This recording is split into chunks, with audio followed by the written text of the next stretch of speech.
दादांनी असं म्हटलंय की चप्पल मारण्यापेक्षा समोर यावं, हिंमत असेल तर समोर यावं. ठीक आहे, सशक्त लोकशाही आहे, प्रत्येकाला बोलायचा अधिकार.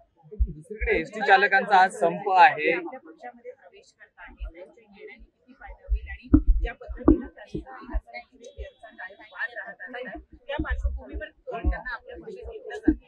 हे बघा, राजकारण हे फायद्यासाठी नसतं, सेवेसाठी असतं. समरजित गाडगे अनेक वर्ष आमचे कौटुंबिक संबंध आहेत आणि मी कोल्हापूरला गेले की समरजित गाडगेंना नेहमीच भेटते.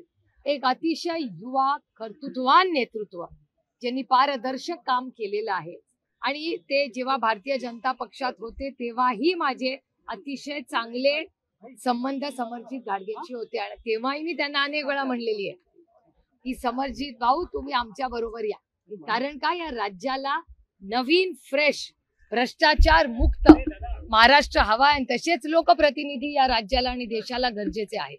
त्यामुळे आमचा पक्ष एक असतानाही आणि समरजित गाडगे भारतीय जनता पक्षात असतानाही हे दुर्दैव आहे की भारतीय जनता पक्षांनी टॅलेंट आणि त्यांच्या टॅलेंटचं त्यांनी नोंद घेतली नाही. पण ठीक आहे, तो हिरा आहे, आम्हाला माहिती आहे त्या हिऱ्याचं काय करायचं.